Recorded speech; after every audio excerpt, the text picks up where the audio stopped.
All right, so I'm not gonna even say, you know, I'm gonna do it. Hello there, my name is Spilo, and I'm gonna be going over a specific way to be breaking kill. Oh dang, I already messed up. Alright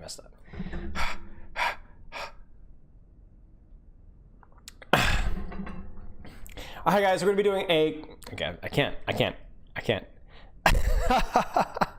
Hi guys, we're going to be doing a video on kill boxes. Now, I'll get a lot of questions about what kill boxes are. And the best way that I can verbally describe them is, as opposed to physically describe them, is it's basically a location where your team is set up to take a fight onto the enemy team with as many angles as possible. Specifically in defensive circumstances or in neutrals where you guys are set up, we go take a quick fight on this location. Now, that might sound a little bit abstract or weird, but I'm gonna give you some good visual examples of this. So let's give a good example of a kill box. And this is gonna start off in Busan. And we're gonna be doing two different compositions from two different examples, bad and good. And this is gonna be between the shock and the fuel. Is it the shock and the fuel? No, it's Houston versus shock. Chad, I messed up. It's Houston versus shock. Or Houston versus fuel, excuse me. Busan. It is Busan though. So basically it's the same composition in the same map, but it's executed well with one team and poorly with the other. So this is what I like to call talon dive, brawl dive, whatever, the Moira Lucio stuff. Now I want you guys to watch how fuel sets up their dive. Okay, I'm gonna kind of narrate it as we go. Okay, so Outlaws are very clearly rolling out on a counter dives composition with the Brig and the Torb specifically. But look at the Dallas. Look at the Dallas. Look at how the Outlaws are kiting away, and Dallas is like, oh boy, we can't go over there. That space is controlled by them. We won't have good angles on them. We're gonna over pursue. So we're not gonna over pursue. We're gonna kind of play around a location of where it's easy and most convenient for us to take a fight. So what are they gonna do? Well, they're first off gonna get rid of the Tracer and Ball, who are the more aggressive members of the Outlaws. Go away, shoo them out, right? Still playing within their space. And now, chat. If you're the fuel here, what should you do? Think about it. Think about it.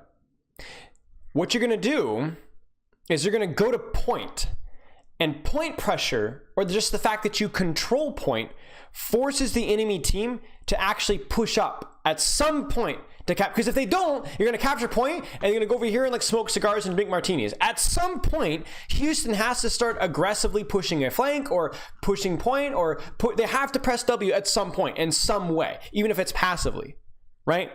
So you're gonna go to point here.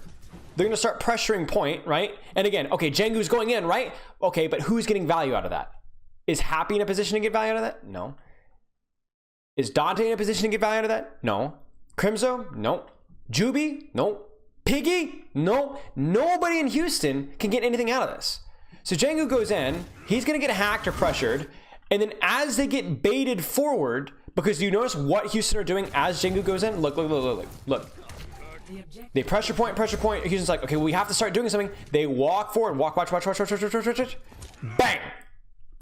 They've walked right into the trap, and in fuel goes. They've come close enough. Now I want to notice something. Who's not on our screen right now?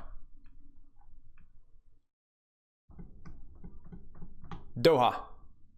Not only do you want to kill box once the enemy team walks close enough for you to be able to execute. Now, how close enough that is depends on the composition. Like if you're running a super mobile or super spammy composition, like with long range, your kill box could be like even pretty far away, right? But for a brawl composition, like for example, if this is like a brawl comp, like a Rhine comp here, and this is a Rhine comp here, the Rhine comp's not gonna go, all right guys, run! It's too far away, right? But for this comp with Moira, Lucy, and Winston, it is close enough. But you notice that there's not just about how close they are, but they also have a pincer. They have an angle. So Outlaws can't just press S key and just back up, because as they're backing up, they're running right into the Sombra who's farming them. So they're getting pincered, pinched. There is no kiting, and there's no safe kiting really. I mean, they can kite, they can force the Sombra out and keep kiting, but that's inconvenient and slow, and it takes attention away from the main force on main. So I want you to watch how this goes for the fuel, right? So fuel, aggressively pincer. There's the angle, 1, 2, 3, right? And as they kite, Doha's just holding mouse one, holding mouse one, holding mouse one. And now you're thinking, oh, well, now this isn't good kill box, right? Right, but because the Outlaws are already down 2, they can go and touch spawn doors. The fundamentals just don't matter anymore when you're already 2 up. So you'll probably see Dallas keep pushing. Yeah, they're just gonna keep going. Keep going, keep going, keep going. Okay, then now we can't over pursue that anymore, and then we start all over again. So now we reset, we back up, we go, okay, guys, where are we kill boxing? If we want to kill box here, well, we're gonna need to hide angles here, and we're gonna need to hide angles here, right? But they say, you know what, let's just waste as much time as possible and make them come all the way to point. And look, patience, patience. Don't need to do anything. Right now, they're not actively letting them spam them. They're hiding. Do you notice that? Because if we peek here, the Ana's going to shoot us, the Torb's going to shoot us, the Echo's going to shoot us. Oh, they're on Echo now. And now I want you to wait for when Dallas pulls the trigger, right? They're going to clear out the Swamp Tracer. They're going to get their bubble force a little bit, right? Because Houston's not stupid. There are ways of countering kill boxes. You can push an angle really aggressively with a hero that they can't exactly chase. But patience, patience, patience. And then notice that when they kill box again, look at where they're kill boxing. Look at how close Houston is. They're not sitting over here. They're all the way here. And again, look at Doha. Doha's ready to catch them in his lovely long talons once again. And boom. And there's the angle again. And it's not perfect, right? The timing isn't perfect there. Nobody's perfect, but it's good. And there's no way Piggy's gonna get out of this. And now, once again, the kills happen so they can just chase all the way to spawn. So that's good kill box execution. It's not perfect, but it's good kill box execution. And I think it's worth noting that this composition is frequently not played properly when it comes to kill box execution, because some teams literally just group up as 6 and run it down mid. And we're about to see a team do this right now. Everybody's fan favorite, the San Francisco Shock, who actually play this comp completely wrong. So we've seen what good kill box execution looks like. Now we're going to see bad kill box execution in the same composition, okay? So now, the important distinction here is that Mayhem have slightly more damage and slightly more spam. So Shock has to play even more disciplined around cover, right?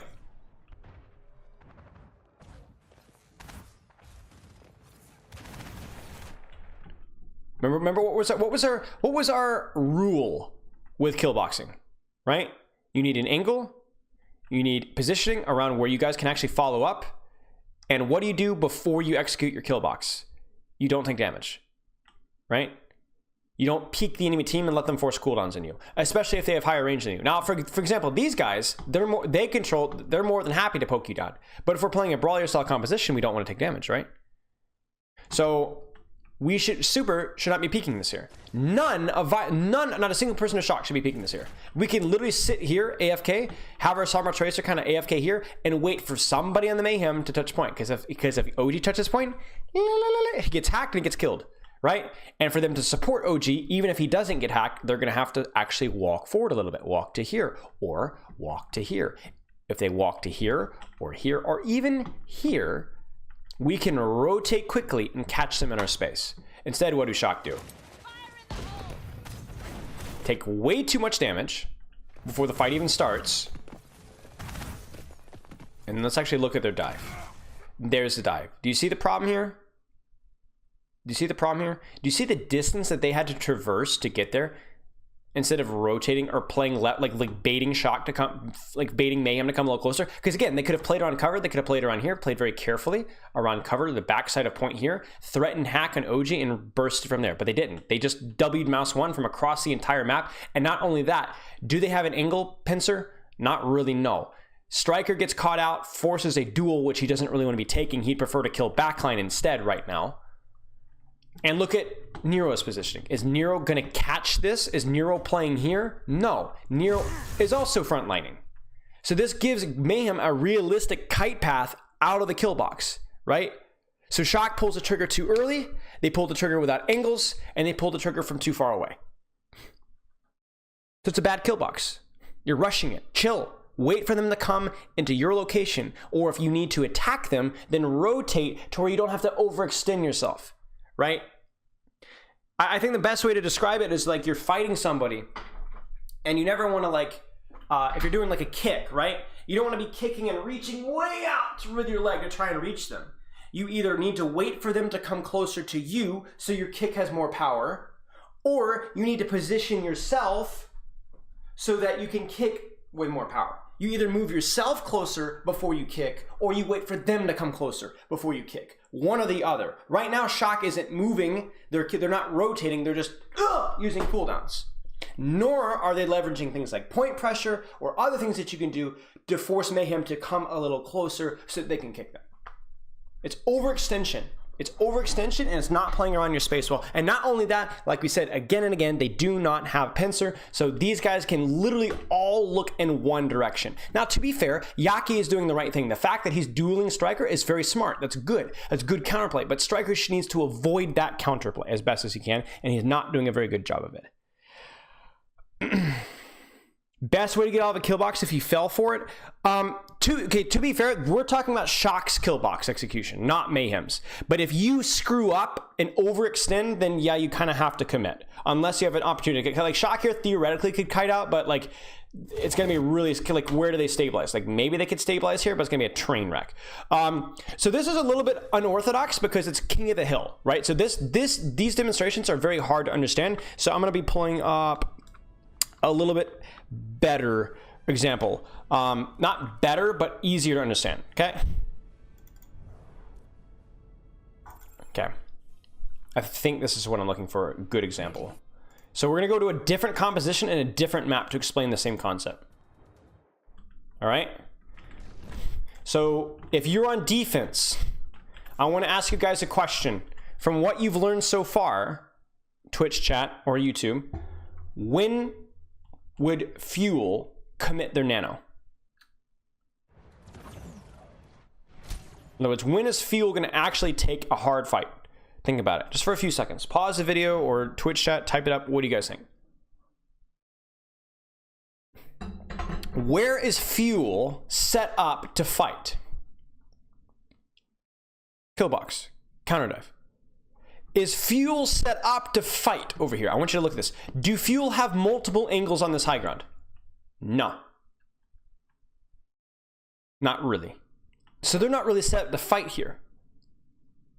Now, when is Fuel... So here's a question, though. If Fuel's not set up to fight here, then how come we're going to see, in Overwatch League, consistently people and tanks and DPS attack this box then?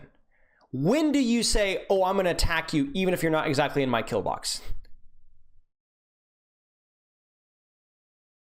Here's your hint.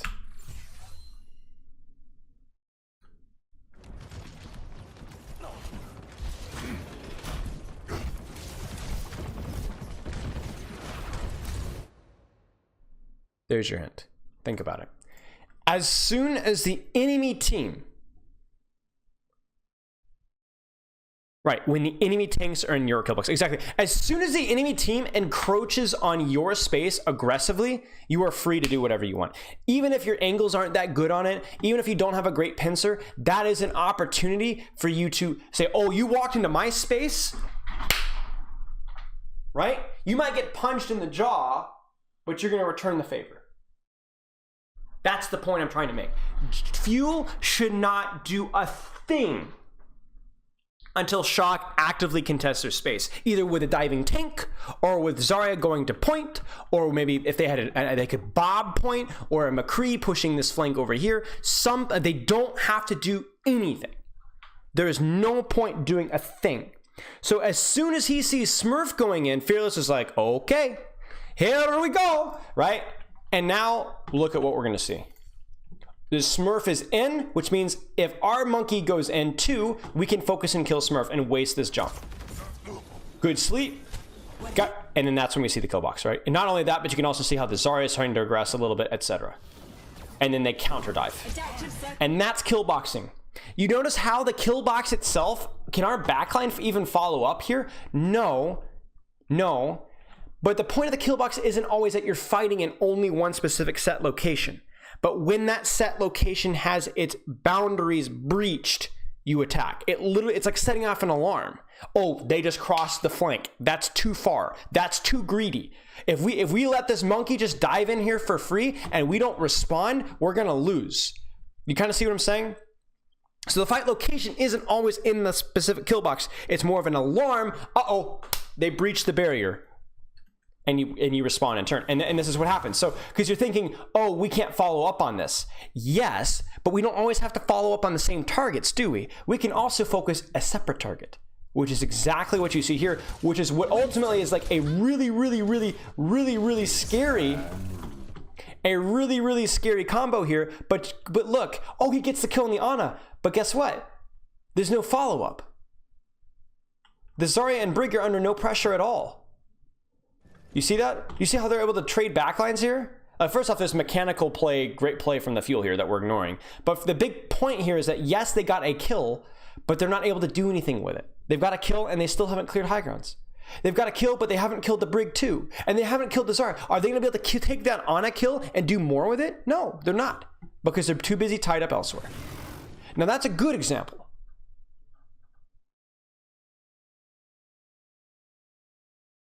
Right, because the thing ever rules is you're asking, why did he go in? Well, because there's no guarantee. Because here's the thing. If you do not dive the backline here, then Smurf's Monkey is not going to die. Because what's going to happen is he's in, and then Twilight's going to nade this, and then the Zarya is going to aggress, and then the Brig's going to aggress, and then by the time that you dive the backline, it's too late. They've got too much of an advantage.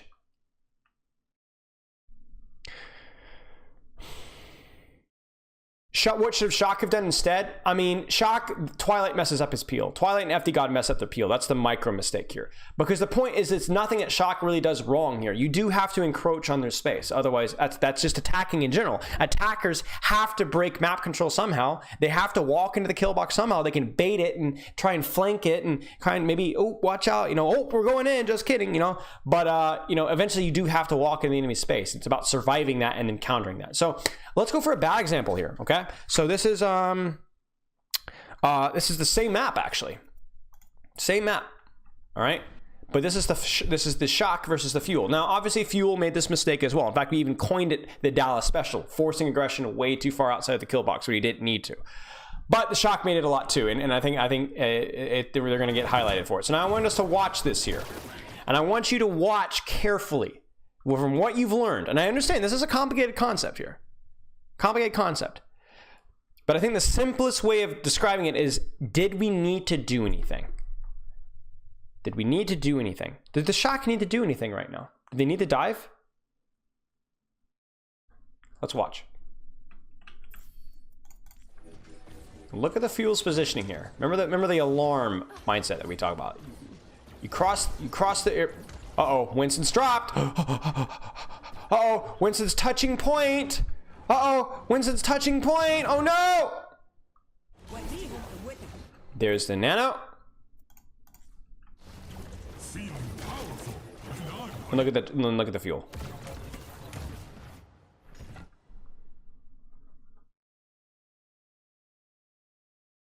You see that? Should have watched that one more time.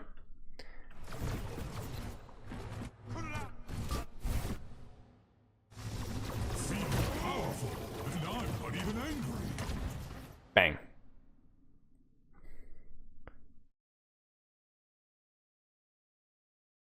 So here's where you have to be really, really smart. Because you can't just turn off your brain and say, oh no, sir, they have crossed the barrier, they have touched the point, counter dive, right? It's in a way more profound, but also it's like profoundly simple. Because the question you shouldn't ask yourself is, are they encroaching on my space? Have they entered my kill box? No. Are they walking in a location to where we can punish? And are they posing a threat? Those are the only two questions you have to ask yourself. Are they walking into a location that we can punish? And do they pose a threat? And the answer to both of those questions right now is no. Because is Fearless harming anybody? Is he really threatening anybody? Is he really claiming any space right now? Not really. He's going to get spammed out almost instantly. What about Hanbin? What about the Moira? What about the Lucy? Are they enabling or assisting or threatening anything right now? No. And considering the fact that they're a very mobile composition, can we punish this? No. Now I want to ask you a question. This is why it's very important that you understand the context. Because what if this was an Orisa? Or a Roadhog? Or a Sigma? What if this was a Zenyatta? And heck, what if this was a Widow, right? Or this was a McCree, right? Do you think that we would dive here if those were those heroes? Completely different story. Why? Because a Sigma right here is actually kind of scary, right? A Zenyatta here is actually kind of scary. He's going to be doing stuff. A McCree here is a lot more threatening, right? A Widow here is a lot more threatening. And it's a trade-off, though. They're more threatening, but they're also less able to get out. They have fewer escape options. So once they're this close, they're all in. And that is absolutely tripping your kill box.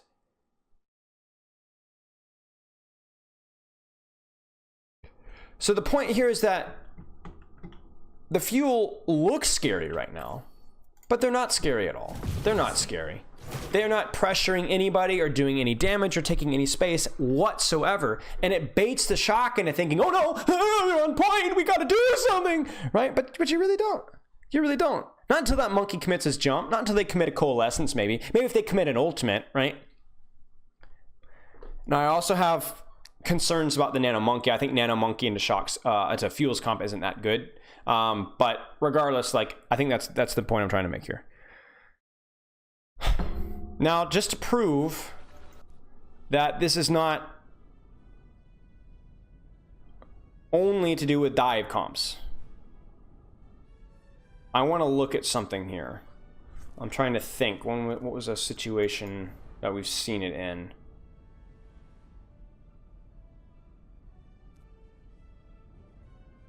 I'm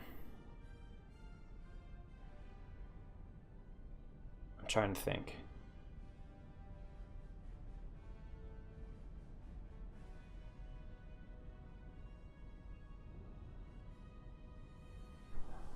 I know one that's going to demonstrate for Brawl. Off the top of my head, I want a perfect one. You know, there's two bad ones that we can talk about. Because the thing with kill boxes is you can go for early pressure and go like really, really early. But if you're going to make it work, you have to make sure that you're set up for it. And I'll talk more about what that means. So this is again a concept applicable to every composition, but we'll talk about it with Brawl for a second because we've gone over a lot of dive. All right, now we saw this, right? Remember seeing this? What's the problem here? First question. Can we punish this? As the Spitfire, can we punish the Boston Uprising for being here? Not really.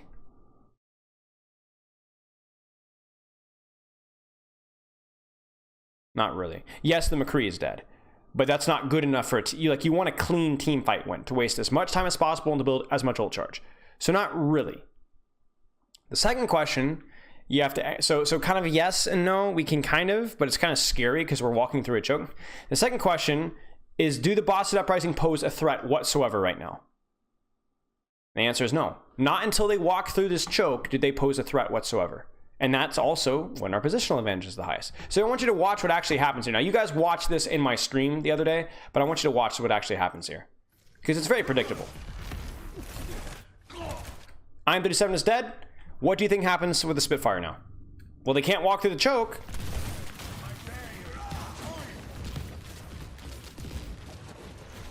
And that's it. So you've wasted, what, 20 seconds?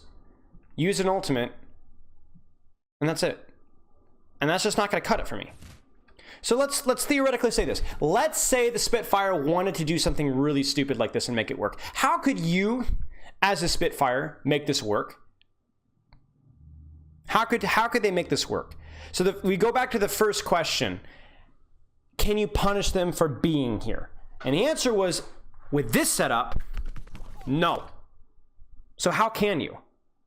Hanzo flank. Well, you can dragon choke, or you could dragon from here, wall climb up here, and peek this here, and pincer. Your Lucio goes with you and boops them into the Hanzo ult. Your Reinhardt walks through here, with your Mei and walls right here, and you pincer the choke. And you notice how all of a sudden the space that was not contestable is now contestable because you've actually set up a nice pincer. Kind of like, remember how Doha and Sombra was catching them? Same thing here. You set up a flank, right? And that way you can make sure that you get a clean team fight win, or much more likely to get a clean team fight win. That's the important thing here. But you have to commit. And you notice, look at how London's position here. All stacked together. And all these guys have to do is turn around and run, and there's nothing stopping them. There's no trip hazards, you know, on the way back. There's no scary monster behind them. It's just all in front of them. And so it's very easy for them to walk away and avoid it completely. So you can think about this. You can think about this. But yeah, Killbox, again, it's just a location where the defending team usually wants to take a fight where they have multiple angles on the attack. That's it. And it's very important that you don't get baited to go too early. Do you guys have any other questions about kill boxes, or does that make sense? Because again, this is a very abstract concept. We'll take a couple minutes to answer any questions we have about it. How would you kill box an attack here? Well, you have to clear the high ground. So you have to find a way to set up some form of an angle or a hard push on the high ground and clear high ground. And then if you get high ground, you can set up a kill box around point. You can take the high ground on left and move from there. Give you the TLDR on it? I just did. Set up angles around the location where you want to take the fight. And where you kill box also depends on the composition. So a brawl comp might take a kill box on a really small choke because they get a really strong Mei wall. A dive comp might want to take a setup to kill box around high grounds. A spam comp might want to take a kill box around long sightlines. So where you set up is your kill box, right?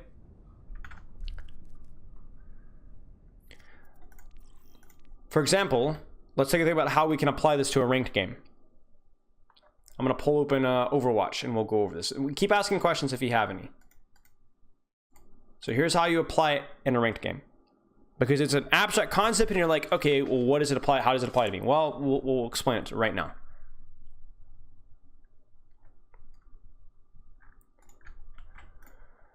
Let's just pick a random map. Route 66, sure. We'll do Route 66, it doesn't matter. And let's just do... we can just leave it, I don't care. Why didn't London think of that with 3 coaches?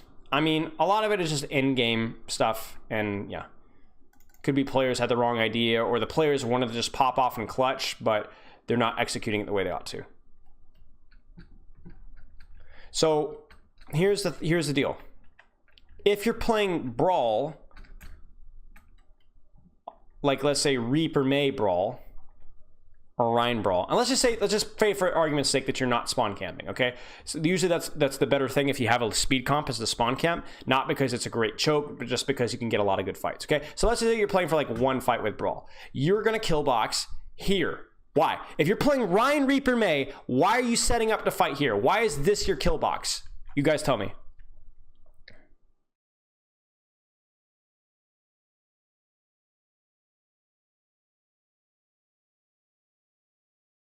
Think about the sight lines. Natural choke, exactly. It's a great choke, right? Now, we're not going to go into the nitty-gritty details about why you sometimes would play here, but if you're playing a brawl mirror, usually high grounds, just for right now, turn off your brains and let's just simplify it, okay? So this is a really great choke without a lot of good spam, right? Okay, now we're playing dive comp, okay? We're playing a dive composition. Now, there's not a lot of, you want high ground and flanks, okay? High ground and flanks. Okay, chat, if you're playing dive comp, where would you try and control? High ground and flanks.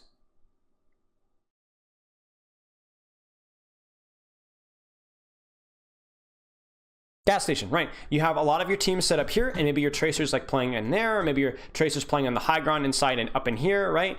You know, up in here, right? Hiding and lurking, ready to pincer behind. Maybe your Sombra is too, you know, all that kind of stuff. Now, so your kill box, you're set up on high ground, and your kill box isn't actually at the choke. That's the funny thing, is if you're playing dive, you probably don't want to fight them at the choke because it's too far away from your high ground and you don't have good flanks here. So you'll let them push cart, push cart, push cart, push cart, push cart, push cart, push cart, dive them now.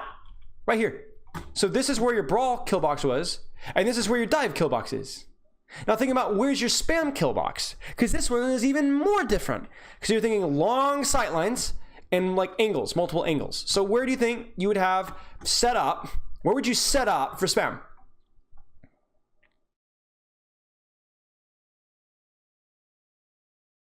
Multiple angles and longer sight lines, and obviously high ground is good too.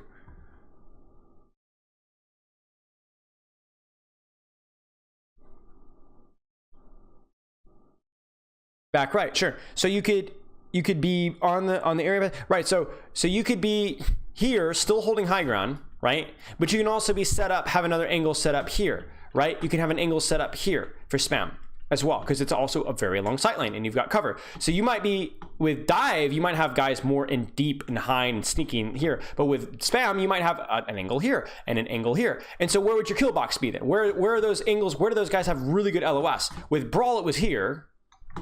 With dive, it was here. With spam, it's kind of in between, right? This is where spam is going to get the best sight line, right? From this high ground and from that sight line. It's going to be about right here, right? A little bit past the choke, right? You kind of see what I'm saying? And you could take this and you could do it with every single composition, every single hero.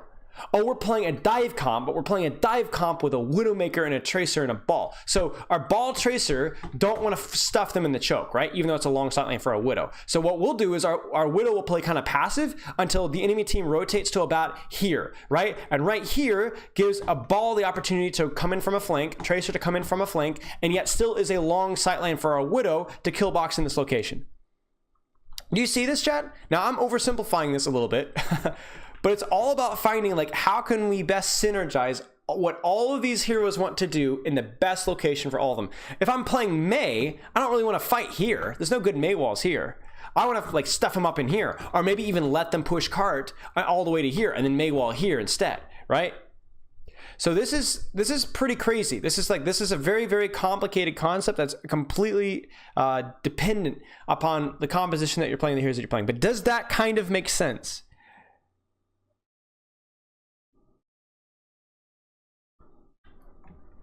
And so when you're asking yourself in Overwatch League, why are they playing here?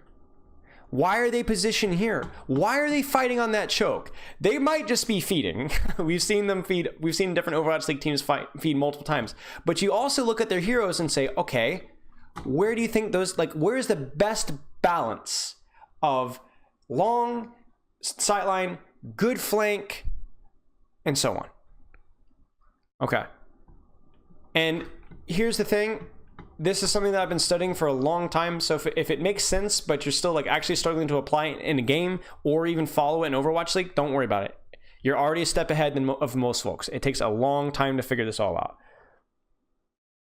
How can you use kill boxes to your advantage when solo queuing and no one listens to you? So here's the thing is I would never, like there's some things that are even more important than kill boxes. Micromanaging teammates is like even more important to not do, because it just never works, almost never works, and it just is not something you want to get in the habit to. So what I would do, so you're a Mercy player, right? Okay.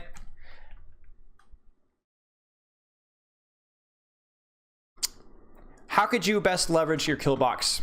Chat, help out Sleepy Hearts, and Sleepy Hearts, you answered as well, if you can think of it. How could you, using this knowledge here, how could you best leverage kill boxes? Because I've got something I've already thought of.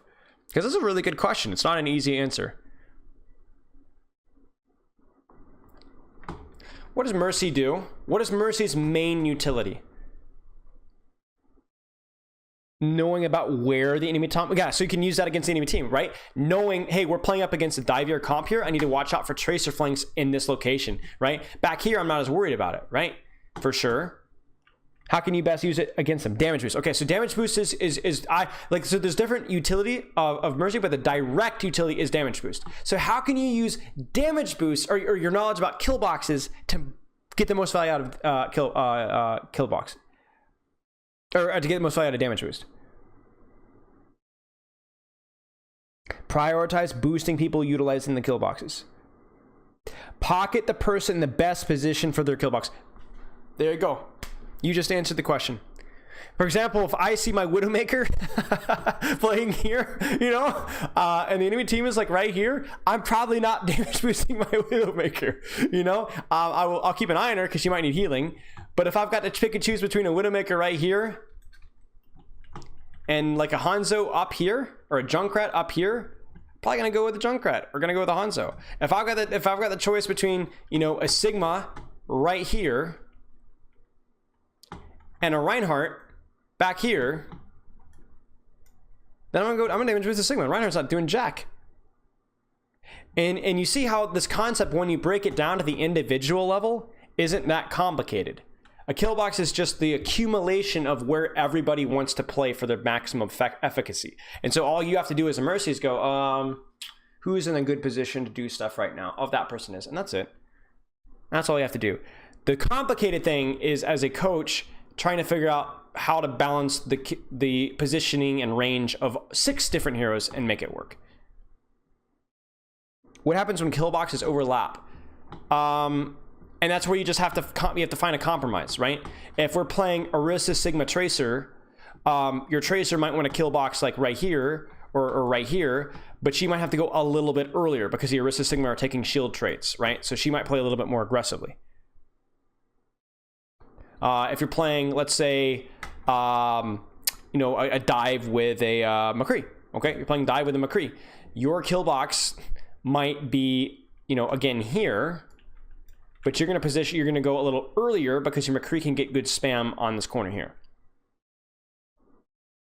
But that's why you generally have compositions with good synergy. Like you don't run Winston Bastion, right? Because both of those heroes have completely different goals with what they want to accomplish.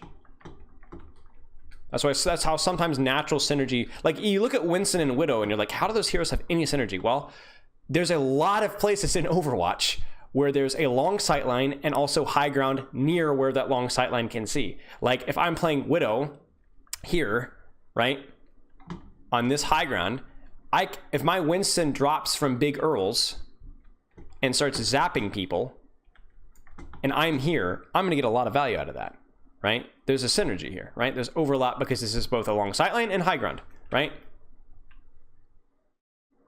Oh, what about both teams' kill boxes overlapping? I mean, then it just comes down to execution. I think I understand your question. I might not fully understand it. All right, chat. How far can we go? Oh, as far as we can go. Can I make it back? I don't know. I'm bad Winston. No.